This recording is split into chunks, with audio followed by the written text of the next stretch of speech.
Ever found yourself rummaging through the kitchen before a run, unsure what to eat, or how long before your session you should start eating? Or maybe you finished a run, sat down and thought, now what when it comes to refueling? Have you struggled through a session and felt more fatigued and drained than usual? To get the answers, I'm heading for a run with sports nutritionist Sian Seccombe, who's going to break it all down. She'll walk me through the ideal timings, the science behind fueling, and how to build balanced meals around your training. If you're an avid listener of the Running Channel podcast, you might know that we've had Sian on recently talking about fueling and also when to have caffeine with running. And today we're going to get into what to eat before and after a run. First things first, what do we need to consider? So we want to be thinking about time and intensity. So time, that's how long we're actually going to be going out for. Yeah, exactly. So when you're doing your weekend long run versus your park run, you're looking at different things because of the duration of your run. And intensity? And intensity, the same thing. So a really intense, heavy, hard session, we're fueling a bit differently to if we're doing an easy run.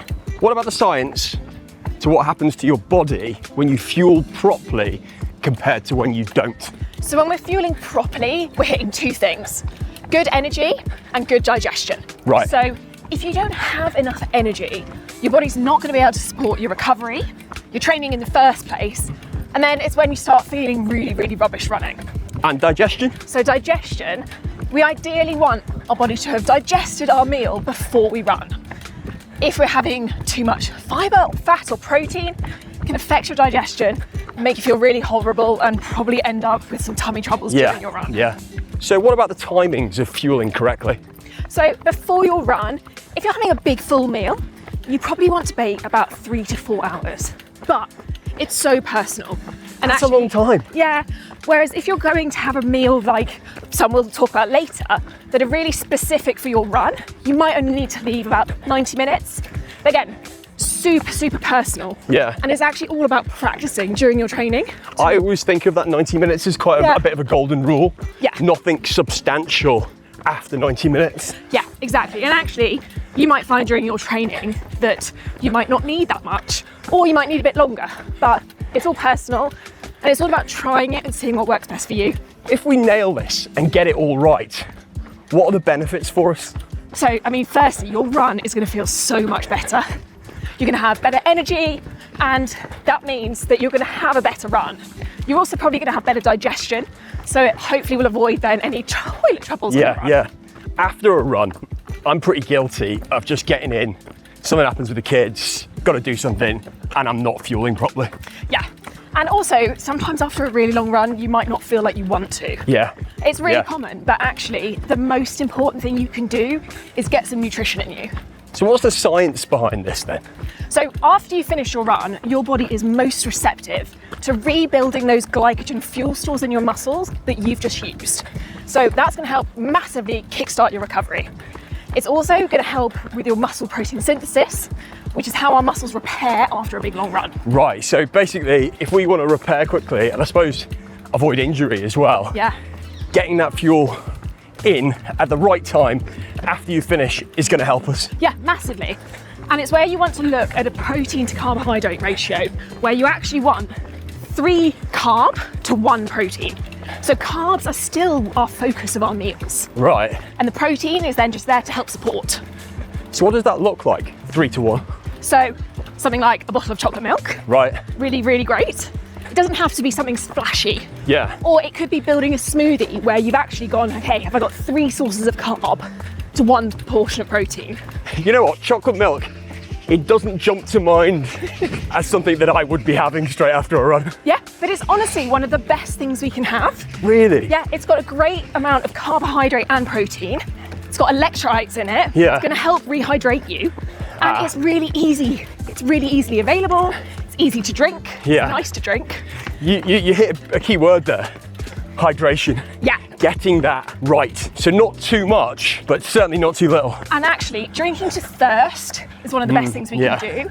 But if your bottle of water is with you, you're more likely to be a bit thirstier and drink it.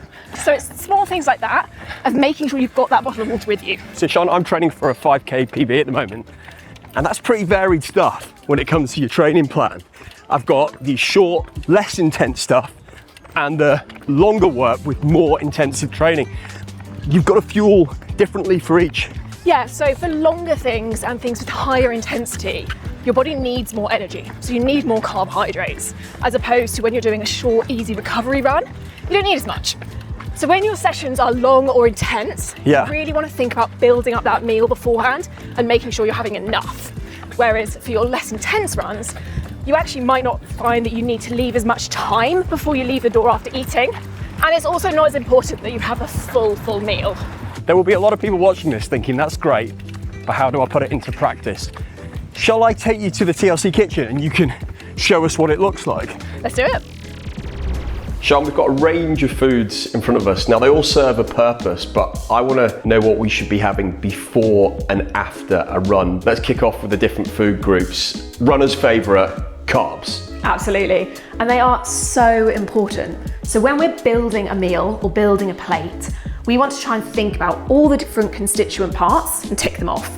And we go carbs first. So carbohydrates are our breads, pasta, rice, bananas, cereals. These are all carbohydrates, but carbohydrates come in different speeds. So we have simple carbohydrates, things like jam, honey, ripe bananas, white bread.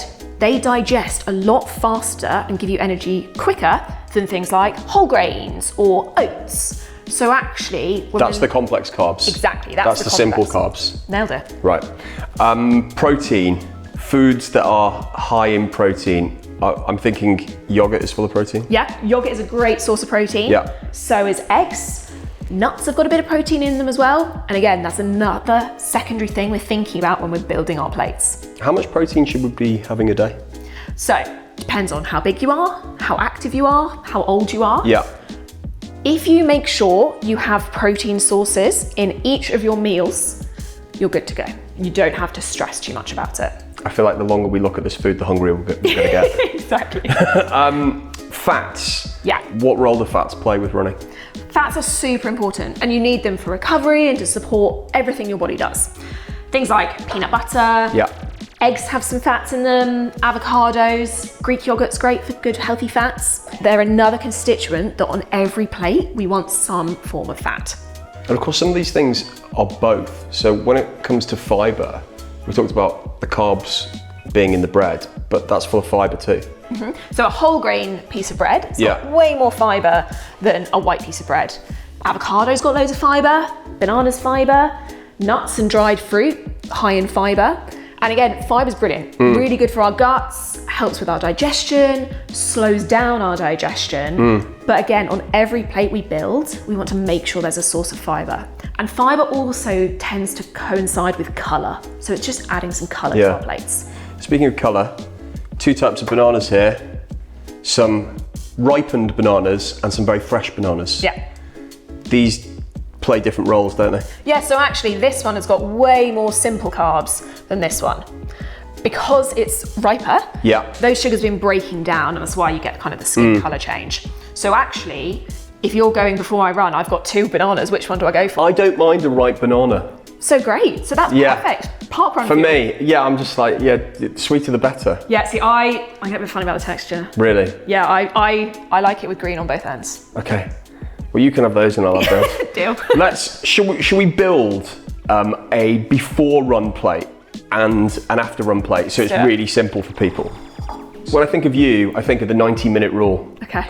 Which is basically don't eat a big meal or anything substantial less than 90 minutes before you go for a run. What should I be having 90 minutes before parkrun on a Saturday morning? Yeah, so 90 minutes, you've got time to digest it. So we want to go for something with carbs first. Okay. And we want to be thinking about when we're building this meal, we actually want it to be really carb heavy. Yeah. Because that's what's going to be fueling us through our parkrun. You're going to put a piece of white bread there, aren't you? I am.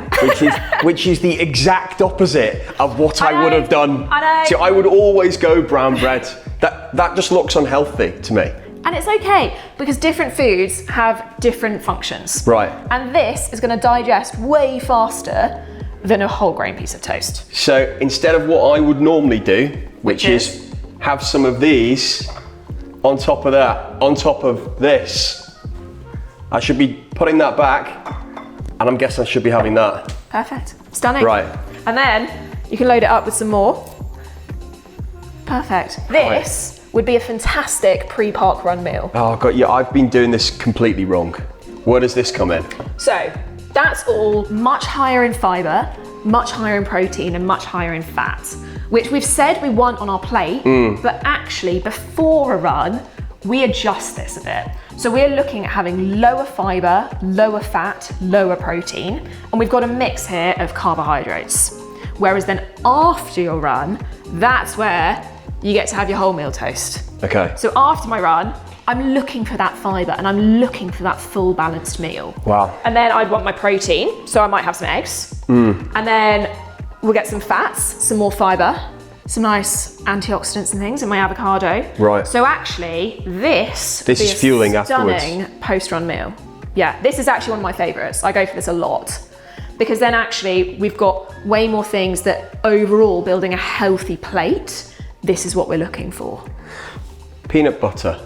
Oh, I love it. Where does that come into play? So, in theory, it's very high in fat and it's a bit of protein. For most people, having it before a run, if you're having a lot of it, is going to slow down your digestion and actually make you feel quite sluggish and heavy. It's not going to be giving us the energy we need.